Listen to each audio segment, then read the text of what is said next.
ದಾವಣಗೆರೆ ಅಂದರೆ ನಮಗೆ ಕರ್ನಾಟಕದ ಮಧ್ಯಭಾಗ ಅಂತಲೇ ಕರೀತಾರೆ. ಸೊ ಇಲ್ಲಿ ವಿಶೇಷವಾಗಿ ಶ್ರೀ ನಗರ ದೇವತೆ ಶ್ರೀ ದುರ್ಗಾಂಬಿಕಾ ಜಾತ್ರಾ ಮಹೋತ್ಸವದ ಅಂಗವಾಗಿ ಈಗಾಗಲೇ ಪೂರ್ವ ಸಿದ್ಧತೆ ನಡೆದಿದೆ. ಈಗಾಗಲೇ ಮಹಾಮಂಟಪವನ್ನು ಕೂಡ ಹಮ್ಮಿಕೊಳ್ಳಲಾಗಿದೆ. ಸಾಗರದವರು ಒಂದು ಮಹಾಮಂಟಪವನ್ನು ಹಾಕ್ತಾ ಇದ್ದಾರೆ. ವಿಶೇಷವಾಗಿ ಪೂಜೆಗೆ ಏನೇನು ಬೇಕು ಎಲ್ಲ ಸಿದ್ಧತೆ ನಡೆದಿದೆ. ಇನ್ನೇನು ಬರುವ ಮಾರ್ಚ್ 19, 20ರಲ್ಲಿ ಈ ಹಬ್ಬವು ಅದ್ದೂರಿಯಾಗಿ ನಡೀತಿದೆ. ನಗರದಲ್ಲಿರ್ತಕ್ಕಂಥ ಸುತ್ತಮುತ್ತಲಿನ ಹಳ್ಳಿಗಳಿಂದ ಕೂಡ ಭಕ್ತಾದಿಗಳು ಕೂಡ ಆಗಮಿಸ್ತಾ ಇದ್ದಾರೆ. ಅದ್ರ ಜೊತೆಗೆ ಇಲ್ಲಿ ವಿಶೇಷವಾಗಿ ಕೂರಿ ಕಳಗವನ್ನು ಮಾಡ್ತಾರೆ. ಅದ್ರ ಜೊತೆಗೆ ಕುಸ್ತಿ ಸ್ಪರ್ಧೆಯನ್ನು ಕೂಡ ಹಮ್ಮಿಕೊಳ್ಳಲಾಗ್ತದೆ. ಪ್ರತಿನಿತ್ಯ ಸಂಜೆ ಸಾಂಸ್ಕೃತಿಕ ಕಾರ್ಯಕ್ರಮ ಕೂಡ ಹಮ್ಮಿಕೊಳ್ಳಲಾಗ್ತದೆ. ಈ ಕಂಪ್ಲೀಟ್ ವರದಿಯನ್ನು ನಿಮಗೆ ನಾನು ತೋರಿಸ್ತೀನಿ. ಬನ್ನಿ, ಇವತ್ತಿನ ಈ ಒಂದು ವರದಿಯಲ್ಲಿ ಏನೆಲ್ಲ ಈ ಒಂದು ಸಿದ್ಧತೆ ನಡೀತಾ ಇದೆ ಅನ್ನೋದನ್ನ ನಿಮಗೆ ಕಂಪ್ಲೀಟ್ ಡೀಟೇಲ್ಸ್ನ ತೋರಿಸ್ತೀನಿ.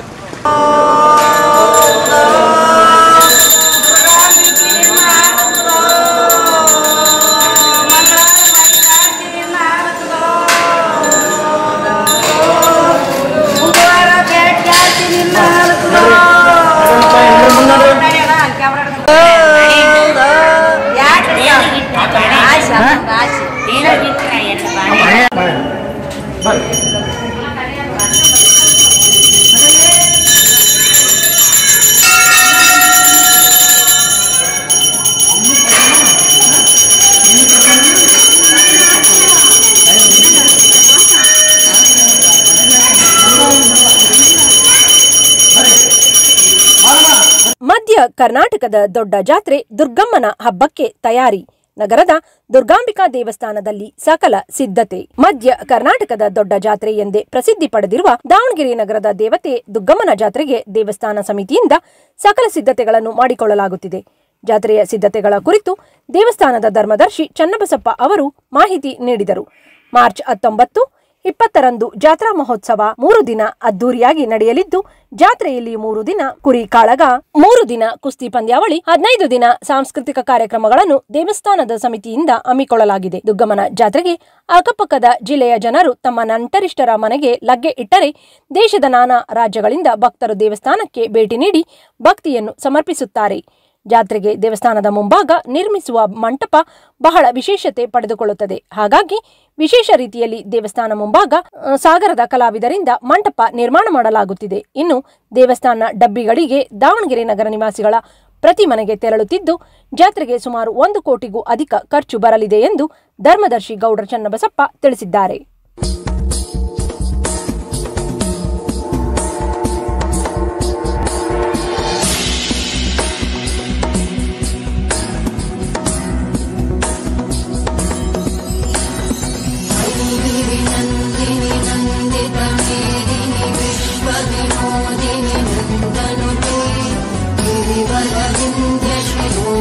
Vilasini Vishnu Vilasini Vishnu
ಈಗಾಗಲೇ ಪೇಂಟಿಗೆಲ್ಲ ಒಂದು ತಿಂಗಳಾಯ್ತು ಮಾಡಲಿಕ್ಕತ್ತಿ, ಇನ್ನೊಂದು ವಾರ ಮುಗಿತೈತಿ.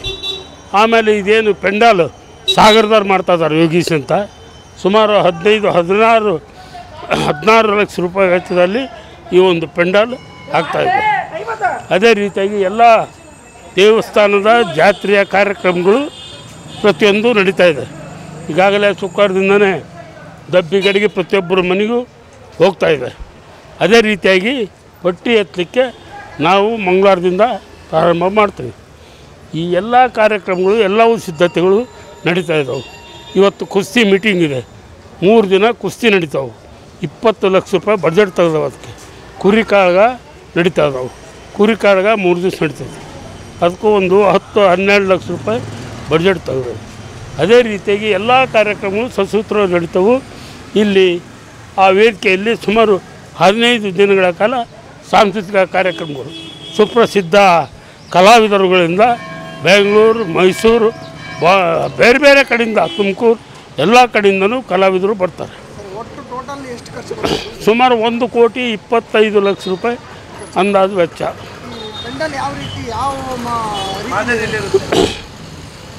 ಅದು ಈಗಾಗಲೇ ನಾವು ಹ್ಯಾಂಡ್ ಬಿಲ್ನಲ್ಲಿ ಕೊಡ್ತೀವಿ, ಅದನ್ನು ವರ್ಣನೆ ಮಾಡಿ ಹೇಳಕ್ಕೆ ಬರೋದಲ್ಲ. ಅವನು ಅತಿ ವಿಶೇಷವಾಗಿ ಈ ಪೆಂಡಾಲನ್ನು ಹಾಕ್ತಾನೆ. ಅವನು ಪ್ರತಿ ಸಾರಿಗಿಂತ ಈ ಸರಿ ವಿಭಿನ್ನವಾಗಿ ಬೇರೆ ಬೇರೆ ಕಡೆಯಿಂದ ಜನ ನೋಡ್ಲಿಕ್ಕೆ ಬರೋಕೆ ನಮ್ಮ ಪೆಂಡಾಲ ಅಂತ ಹಠದಿಂದ ಮಾಡ್ತಾ ಇದ್ದಾನೆ ನಾವು.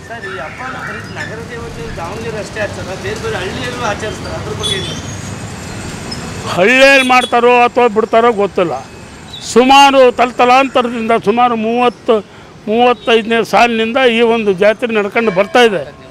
ಕರ್ನಾಟಕ, ಆಂಧ್ರ, ಬೊಂಬಾಯಿ, ಮಹಾರಾಷ್ಟ್ರ ಬೇರೆ ಬೇರೆ ರಾಜ್ಯಗಳಿಂದ ಭಕ್ತರು ಈ ಒಂದು ಕಾರ್ಯಕ್ರಮಕ್ಕೆ ಜಾತ್ರೆಗೆ ಬರ್ತಾರೆ.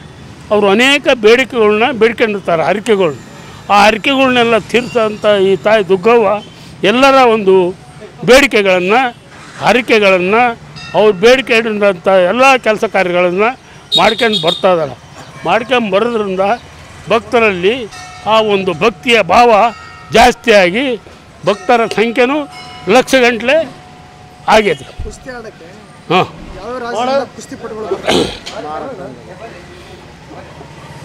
ಬೇರೆ ಬೇರೆ ಕಡೆಯಿಂದ ಮಹಾರಾಷ್ಟ್ರ, ಬಾಂಬೆ ಎಲ್ಲ ಕಡೆಯಿಂದನೂ ಕುಸ್ತಿಪಟುಗಳು ಬರ್ತಾರೆ, ಸುಪ್ರಸಿದ್ಧ ಪಟುಗಳು. ನಮ್ಮ ಹೆಸರು ಗೌಡ್ರು ಚನ್ನಬಸಪ್ಪ ಅಂತ, ಧರ್ಮದರ್ಶಿಗಳು. ಗೋಣಪ್ಪ ಅಂತ ಮಾಜಿ ಮೇಯರ್, ಇವರು ಧರ್ಮದರ್ಶಿಗಳು. ಎಸ್ ಜಯಣ್ಣ ಅಂತ ಇವ್ರು ನಮ್ಮ ಕಾರ್ಯಕರ್ತರು, ಕವಿರಾಜ್. ಆಮೇಲೆ ಇವನು ಬಸವರಾಜ್ ಅಂತ.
Thank you.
ಅಷ್ಟೇ ಹೇಳ ಪ್ರತಿ 2 ವರ್ಷಕ್ಕೊಮ್ಮೆ ದುರ್ಗಮ್ಮನ ಜಾತ್ರೆ ಈ ಸರಿನೂ ಅದೇ ಥರ ಹಿಂದೇನು ದುರ್ಗಮ್ಮನ ಜಾತ್ರೆ ಮಾಡಿದ್ವಿ ಅದೇ ಥರನ ಸಾಂಸ್ಕೃತಿಕ ಕಾರ್ಯಕ್ರಮಗಳು ಕುಸ್ತಿ ಪಟು ಆಮೇಲೆ ಈಗ 17ನೇ ತಾರೀಕು ಸಾರಕ್ಕದು 17ನೇ ತಾರೀಕು ಏನಪ್ಪ ಪ್ರತಿ ಈ 17ನೇ ತಾರೀಕಿನಿಂದ ಸೀದಾ ಏಪ್ರಿಲ್ 2ನೇ ತಾರೀಕು ಮಾರ್ಚ್ 17ರಿಂದ ಏಪ್ರಿಲ್ 2ನೇ ತಾರೀಕು ತನಕ ನಮ್ಮ ದುರ್ಗಮ್ಮನ ಜಾತ್ರೆ ಸತತ ನಡೀತಿರ್ತೈತಿ ಫುಲ್ಲು ಜಾತ್ರೆ ಇರ್ತೈತಿ ಸಾಕಷ್ಟು ಜನ 4 ಕಡೆಯಿಂದ ಜನ ಬರ್ತೈತಿ ಏನಪ್ಪ ಆದರೆ 3 ದಿನ ಶುಕ್ರವಾರ ಶನಿವಾರ ಭಾನುವಾರ 3 ದಿನ ಕುಸ್ತಿ ಹೈಸ್ಕೂಲ್ ಫೀಲ್ಡ್ನಲ್ಲಿ ಹೊರಗಡೆಯಿಂದ ಭಾಳ ಜನ ಬರ್ತಾರೆ ಡೆಲ್ಲಿ ಸಾಂಗ್ಲಿ ಕೊಲ್ಹಾಪುರ ಅಲ್ಲಿಂದ ಜನಗಳು ಬರ್ತಾರೆ ಅತಿ ಹೆಚ್ಚಿನದಾಗಿ ನೀವು ಪ್ರಚಾರ ಮಾಡಬೇಕು ಅಂತ ಹೇಳ್ತಾರೆ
ವಿಶೇಷವಾಗಿ ದುರ್ಗಮ್ಮನ ಜಾತ್ರೆ ದಾವಣಗೆರೆಯಲ್ಲಿ ನಗರ ದೇವತೆ ಅಂತ ಖ್ಯಾತಿಯಾಗಿರ್ತಕ್ಕಂಥ ತಾಯಿ ದುರ್ಗಾಂಬಿಕೆ ಅನ್ನ ಯಾರು ಸ್ಮರಿಸ್ತಾರೋ ಯಾರು ನೆನೆಸ್ತಾರೋ ಅವರ ಇಷ್ಟಾರ್ಥಿ ಏನು ಇಷ್ಟಪಟ್ಟಿರ್ತಾರೋ ಅದೆಲ್ಲ ಸಿದ್ಧಿ ಆಗುತ್ತೆ. ವಿಶೇಷವಾಗಿ ದಾವಣಗೆರೆಯಲ್ಲಿ ಯಾವಾಗ ಬರಗಾಲನಂತ ಒಂದು ಸ್ಥಿತಿ ಬರುತ್ತೋ ಆ ಸ್ಥಿತಿಯಲ್ಲಿ ಮಾರ್ಕೆಟನ್ನು ದುರ್ಗಮ್ಮನ ದೇವಸ್ಥಾನ ಹತ್ರ ಆಗಿದಾಗ ಮಳೆ ಬರ್ತಕ್ಕಂಥದ್ದು ಒಂದು ಕಾಕತಾಳಿ. ಈ ಜಾತ್ರೆ ಪ್ರತಿ ವರ್ಷವೂ ಸುಮಾರು 4 ಜಿಲ್ಲೆಯಲ್ಲಿ ಬಳ್ಳಾರಿ, ಶಿವಮೊಗ್ಗ, ಚಿತ್ರದುರ್ಗ ಮತ್ತು ಬಳ್ಳಾರಿ ಎಲ್ಲ ಜನಗಳು ಇಲ್ಲಿ ಬಂದು ಜಾತ್ರೆನ ವಿಜೃಂಭಣೆಯಿಂದ ಆಚರಿಸ್ತಾರೆ. ತಾಯಿ ನಮ್ಮದವರಿಗೆ ಯಾವತ್ತೂ ತೊಂದರೆ ಇಲ್ಲ ಅಂತ ಒಂದು ಮಾತು ಹೇಳ್ಬೋದು. ಇವತ್ತಿನ ವಿಶೇಷ ಕಾರ್ಯಕ್ರಮ ಇಂಥ ಮತ್ತೊಂದು ವಿಭಿನ್ನವಾದ ಸಂಚಿಕೆಯೊಂದಿಗೆ ನಾನು ನಿಮ್ಮನ್ನು ಭೇಟಿ ಆಗ್ತೇನೆ. ಅಲ್ಲಿವರೆಗೂ ನೋಡ್ತಾ ಇರಿ. ಇದು JK TV ಕನ್ನಡ, ನಿಮ್ಮದೇ ವಾಹಿನಿ.